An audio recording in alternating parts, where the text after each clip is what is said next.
Okay, very good. All right, excellent.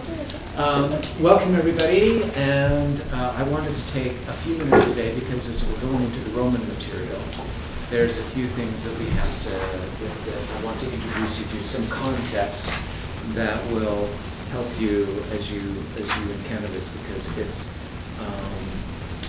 there are some things that are slightly different about the Roman civilization and culture than the Greeks. Remember the Greeks? We talked about there were two kind of significant elements of Greek culture that we talked about. One was xenia, the hospitality. Right? Does this sound familiar to you? Mm-hmm. Okay, I'm not making this up. I'm not imagining that we do this, right? We actually do this. And we talked about the basic moral dictum of doing good to one's friends and doing harm to one's enemies. We talked about that, right? Okay, so it's going to come back to us a little bit in this semester. So those are two sort of basic principles associated with the Greek context. And now as we move into the Roman context, I want to introduce another concept that sort of shapes their society, and that is the concept of clientela. Clientela. And this was the patron-client relationship.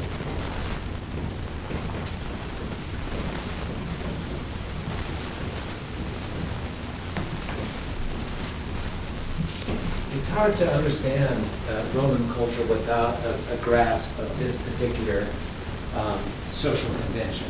Essentially, everyone in the Roman world was either a patron or a client, or sometimes both. Okay? There was actually only one person. We'll talk about this in a second. There was only one person who was not a client in the entire Greek world.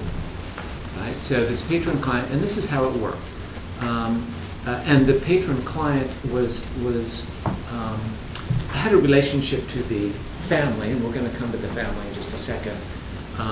The patron-client relationship essentially was the protocol that established the relationship among people of different kinship groups. Right? We talked about xenia as the protocol that regulated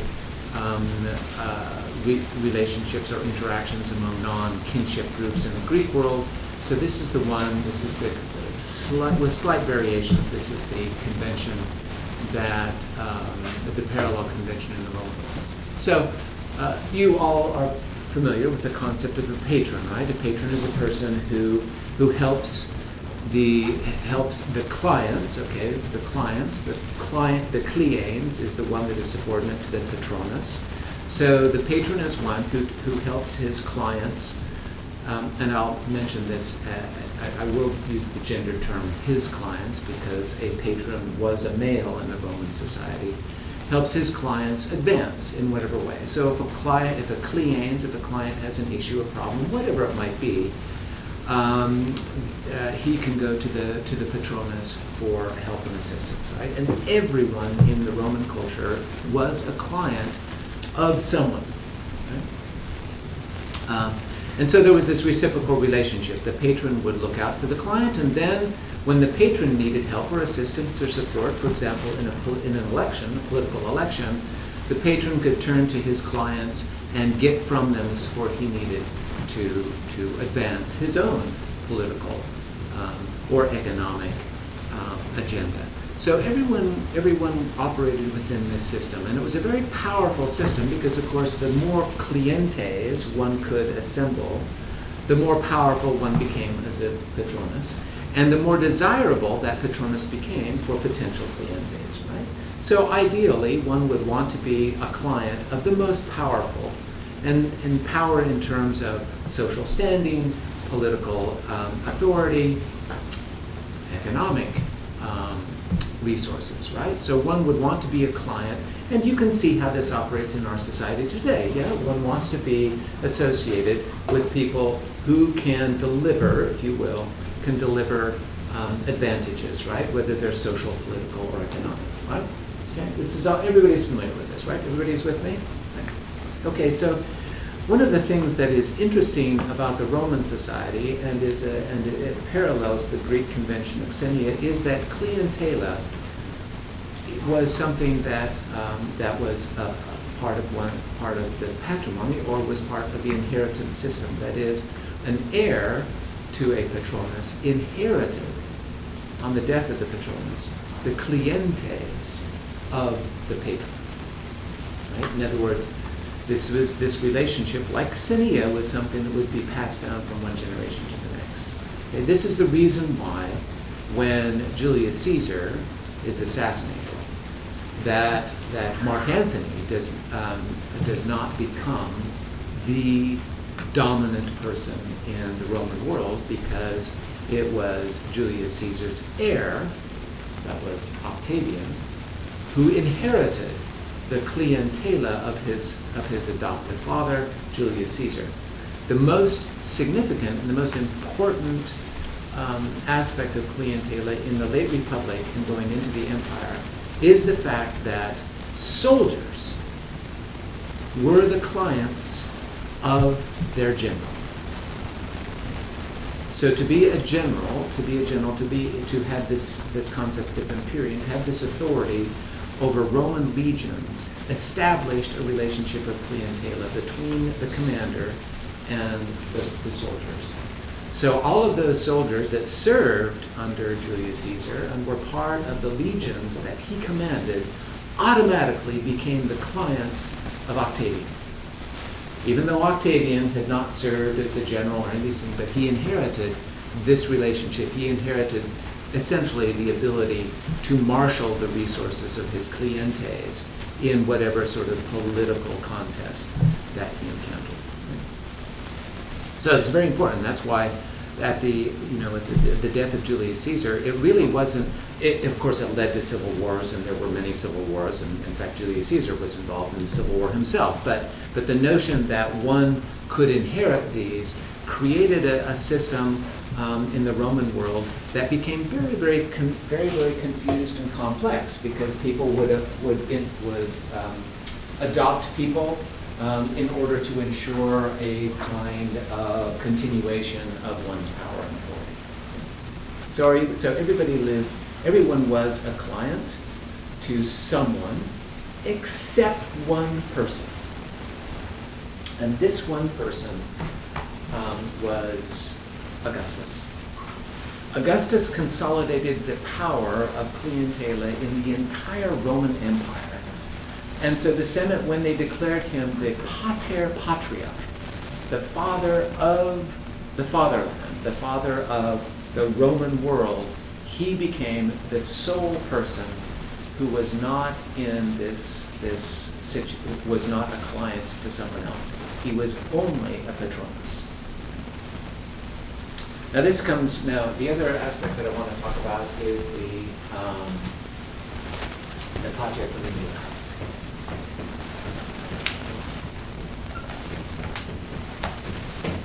The pater familias was a social convention, that operated somewhat similarly to the convention of clientela, in the sense that the father, not the patron here, in this case, patronus, but the pater. The pater had authority, that had the right, literally, the right of life and death over members of his family. So children, would have been under the authority of the pater familias as long as the father lived. So when we come to the Aeneid, right, and how many have read the Aeneid? Okay, all right, so you remember in the Aeneid, this is not going to be a spoiler, but you probably understand the basic outlines of the Aeneid. When Troy is falling, right, and Aeneas has, by virtue of his mother, an encounter with the mother, has learned that the city is going to fall and there's nothing that they can do to prevent this from happening. And it's really now imperative upon Aeneas to get his family and to escape and to lead to preserve his own life and the life of his family members, particularly his father Anchises and his son Iulius, who becomes Iulius Ascanius. So he has had this revelation. He's met his mother, who is Aphrodite, or Venus, and Venus has told him, look, there's nothing you can do. You've got to get out of here. So he goes home, And he says, okay, everybody, I've just, I have information from the highest authority that the city is going to fall, and so we need to leave, right? And Anchises says, I'm not going. I'm not leaving. I don't want to go. All right, now, in our society, most likely we would say, oh, okay, Dad, you don't want us to go, you don't have to, but the rest of us are getting out of here, right? Okay.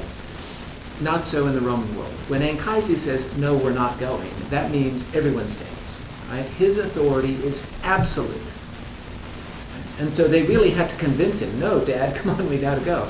And ultimately, as you see, there were some portents and omens and stuff like that, ultimately convinced Anchises that yes, it was time to go, right? So this was absolutely, now, it wasn't very often that fathers actually exerted or used the right of life and death. But there were times, okay, and very celebrated and important times in the history of the Roman world as they understood it, where a father did exercise the right of life and death over his children and actually could, according to this right, execute his children. Didn't happen very often. It was frowned upon, shall we say. But the paterfamilias had that right. So when the Senate declares Augustus the patriarch,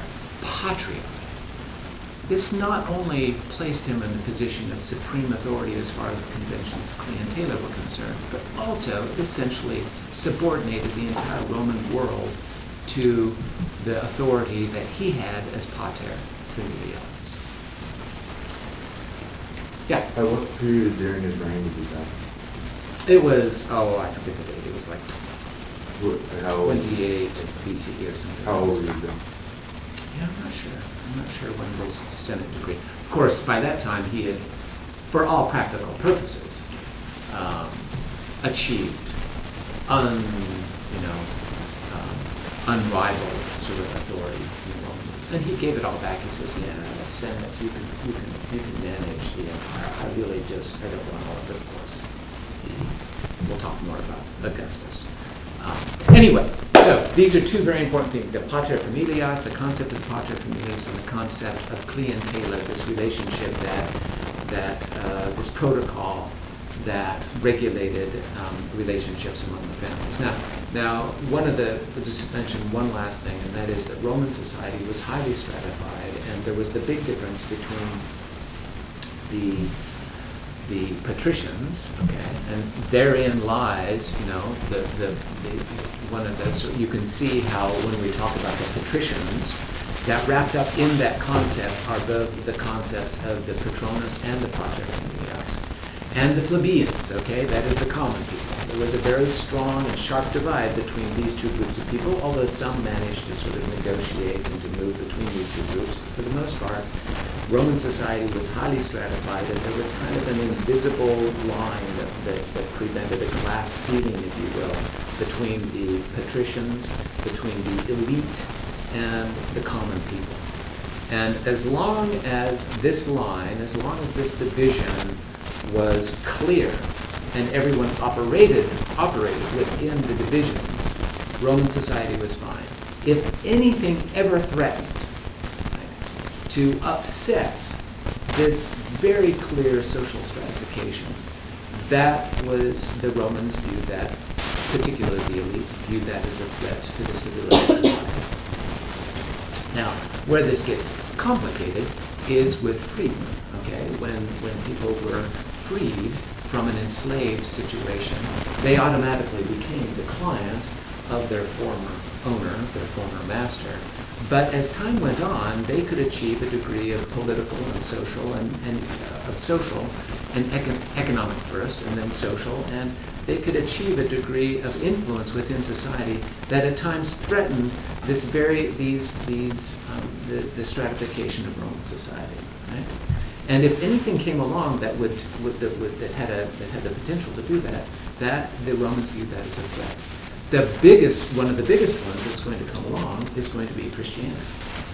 Christianity is one of these that directly threatened the social order of the Roman world, which is why the Romans responded so negatively to it and actually persecuted those who became involved in the Jesus movement, right? Because it threatened this thing. Because essentially, according to Jesus, it didn't matter whether one was slave or free or whoever, everyone was welcome within this community, and that was a threat to the very carefully delimited social strata in the Roman world.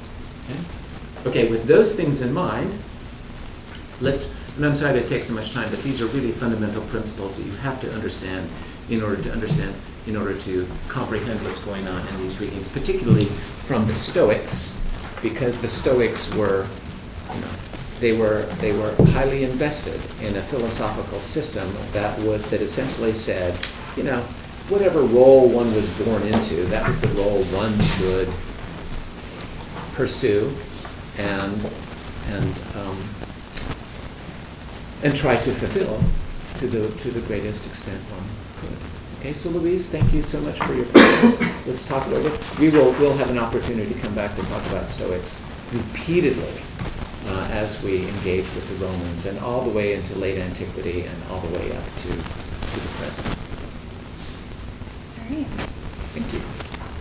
Okay, so just to overview the discussion for today, we were asked to read Cicero's Dream of Scipio. Is that how you pronounce it? Mm-hmm. Scipio. Scipio.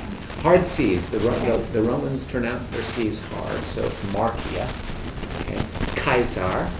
Okay. And these were W's. Okay. Weni, Widi, Wiki.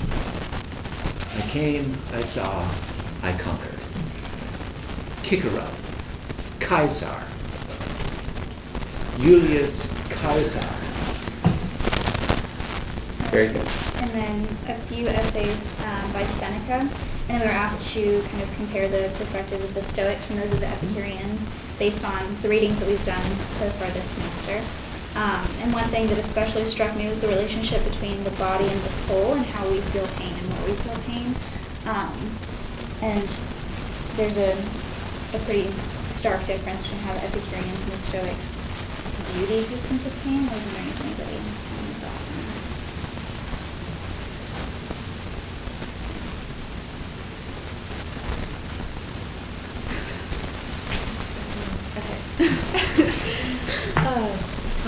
I think it relates. One of my similarities was that pain isn't completely bad to either the Epicureans or the Stoics. So, obviously the Stoics, they viewed it as a test to show yourself, whereas the Epicureans, in text 4, Epicurus said that pain is sometimes okay if there's a greater pleasure after it or something. So there's a similarity.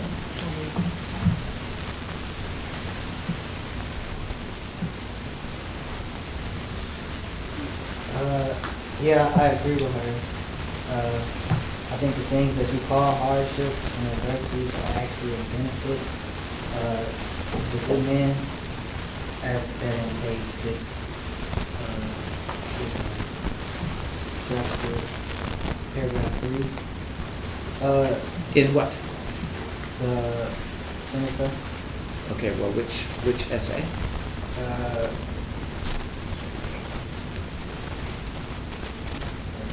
On Providence.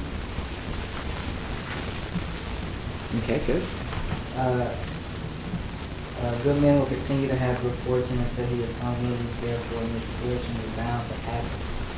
So, as you said, like a test will determine if a man is a good man or a bad man. And if he responds to those tests in a good way, he will continue to have good fortune and an easier life than those who make the wrong decisions to those adversities that they are presented to them. They usually have those lives of misfortunes and stuff like that. So that's the similarity I saw. Yeah, going off that, I think it's on page 4 on Providence. In the section number.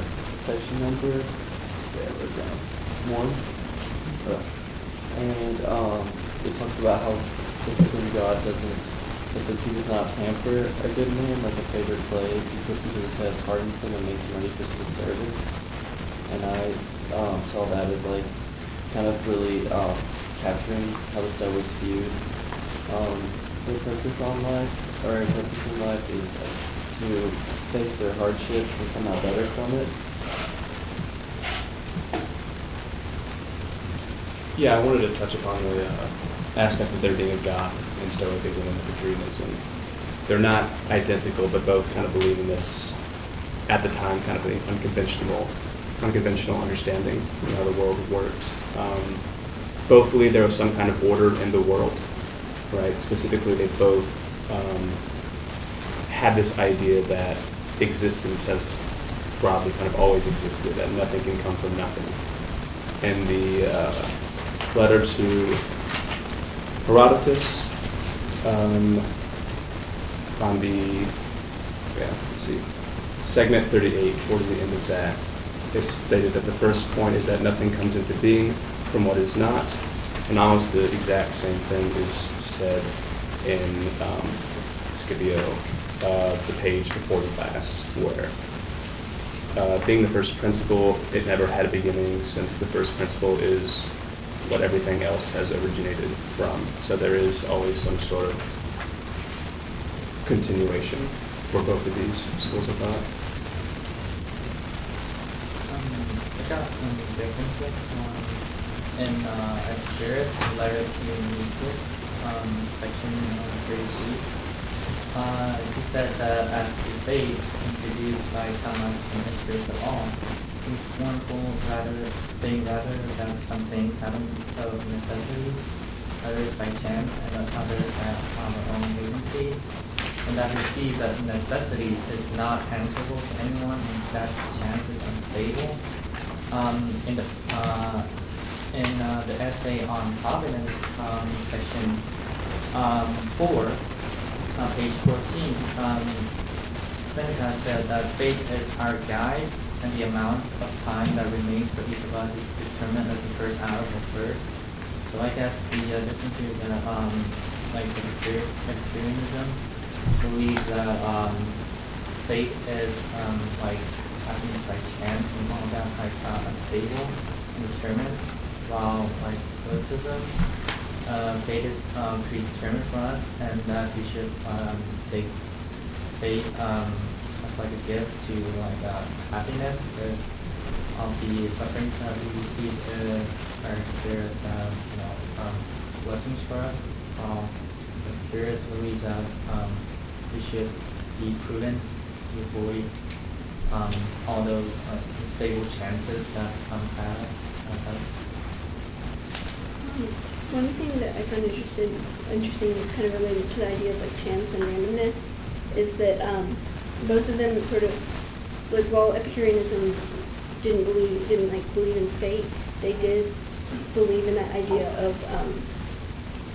that things have causes, and so I found that sort of connection where on page 3 and on providence, in section 1 it just says that this system is not produced by matter which moves randomly.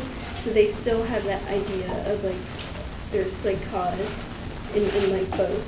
And I also noticed that that both essentially like say that you should like rely on reason, even though it's for like different reasons necessarily. They still both like emphasize like that you should rely on reasoning to live a happy life.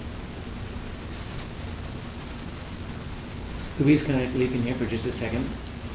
Thank you for identifying this very important thing. Essentially, both of these systems, as Eliza has pointed out, it's interesting, Eliza is our scientist here. Both of these systems have claim that there is a natural order, okay? That there are laws that we can observe and that we can learn from the natural order. That there is nothing that we would say necessarily is random. Okay? And the Stoics, both of them say the whole concept of ex nihilo, that something can happen from nothing, is foreign to both of these philosophical schools, right?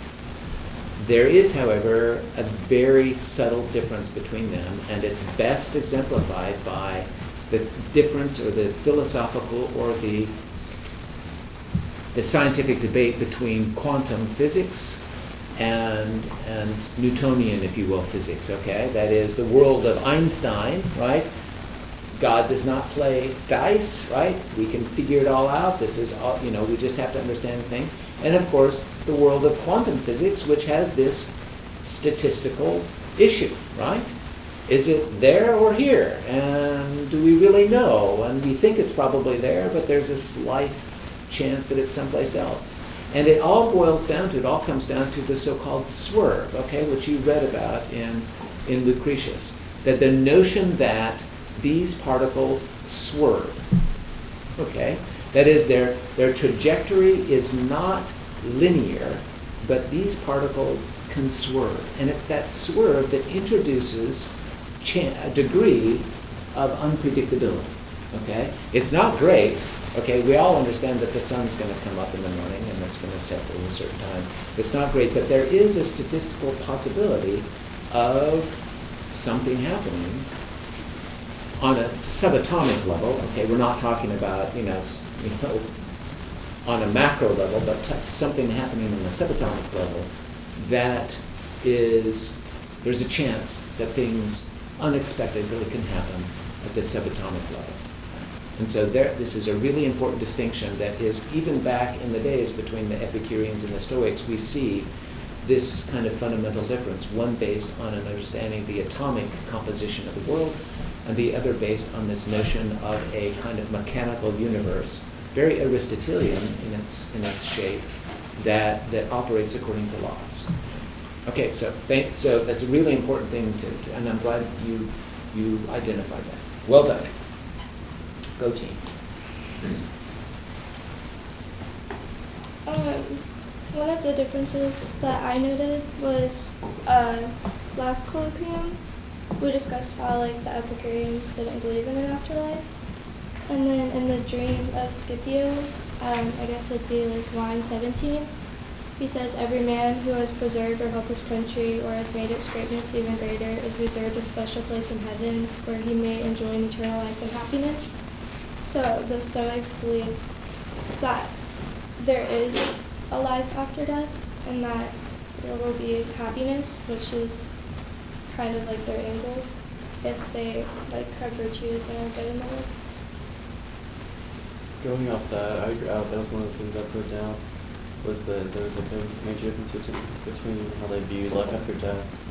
And I think that really influenced how they saw life, because I felt like reading the Stoics, it seemed like they saw life as kind of like a punishment. Like it says in the one quote on 20 of Dream of Scipio, seeing that they have escaped from the prison house of their bodies, life as you call it, which is in fact death. So they have a much more negative view on what life is and see death as freedom from the hardships of life, which I felt like the Epicureans kind of saw life as a good thing or something that should be enjoyed.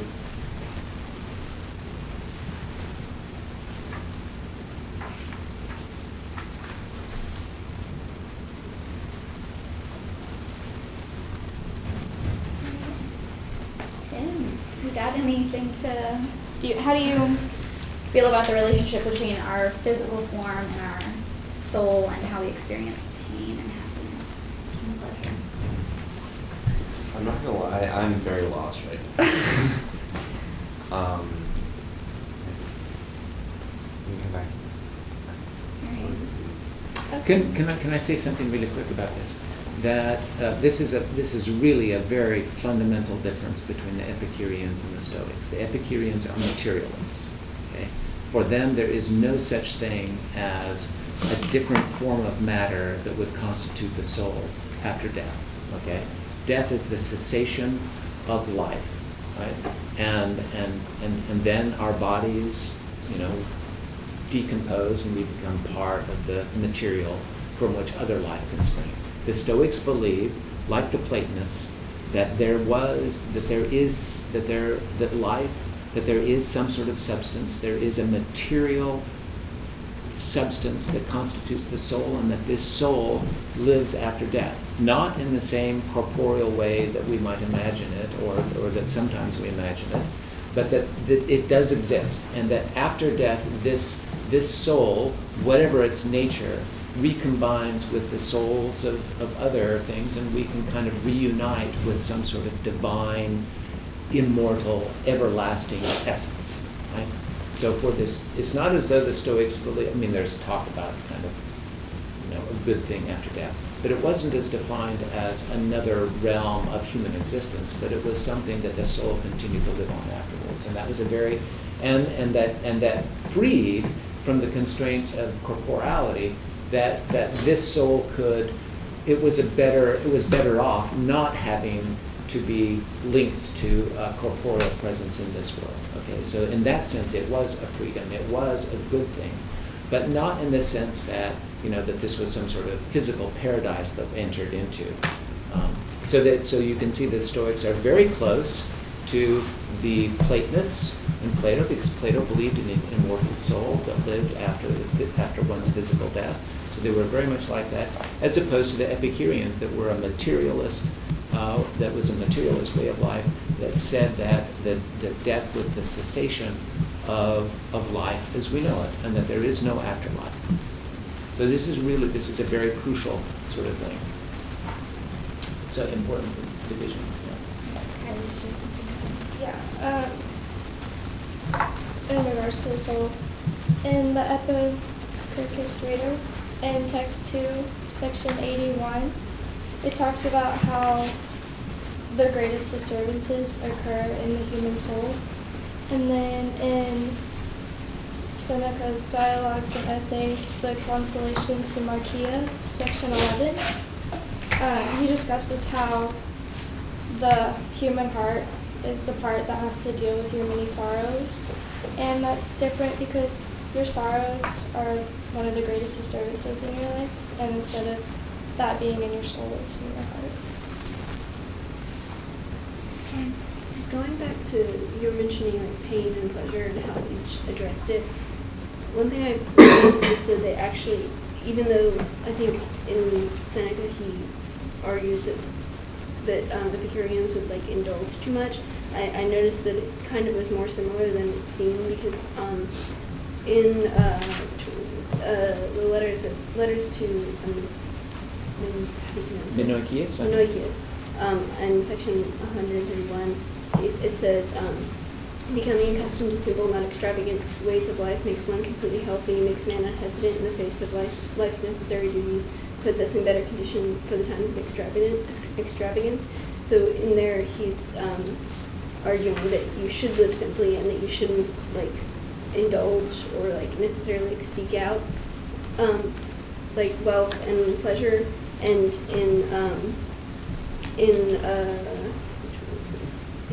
on the Happy Life in section 13, he says that excess makes pleasure harmful. So both of them actually are more similar in that sense than I was expecting. So they both sort of argue that you should not always live with like excess luxury.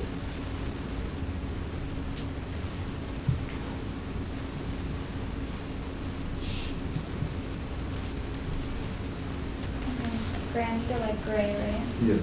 Okay. Do you have any thoughts on the existence of pain and how that relates to our soul and our physical form? More so probably that relates to physical form, and I can see that pain dictates the way that, you can see it in your own life, pain dictates what you will live your life. And so there are definitely like real reasons that I can see that the philosophy of why they would feel that pain has such a large impact on your physical form is because you can see it still today how it affects you and makes you dictates your decisions. Louise, can I have a comment? Okay. All right, here's the thing. The entire opioid crisis in our world revolves around this issue. Pain, the management of pain, the avoidance of pain, right? It is, the Stoics would say you just rub some dirt in it, okay? You just gotta take it. Learn to deal with the pain, all right? The Epicureans say, well, we should avoid pain at all costs. Now they would say, you wouldn't want to take opioids to do that because ultimately we understand from a rational point of view that doing that is going to lead to even worse pain, okay? It's going to be even worse. So neither the Epicureans nor the Stoics would embrace the notion of opioid abuse, right? But the whole concept, the whole issue of pain and avoiding pain is the central issue of the opioid crisis. Okay, what do we do with pain? How do we do that?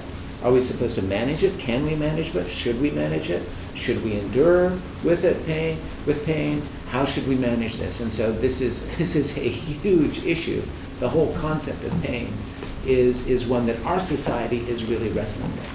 And it reverberates not just in the opioid crisis, but also incarceration and punishment, crime and punishment. All of these things revolve around this very central issue of pain, right? And what role it plays in our society. So this is huge. We're going to talk more about it, right? Okay, but I just want us to keep this, that even though we're talking about it in kind of abstract senses with regard to the Epicureans and the Stoics, this is an issue that is of enormous consequence for our society today. Who knew? Who knew? There we go. Thank you so much. All right, we're hitting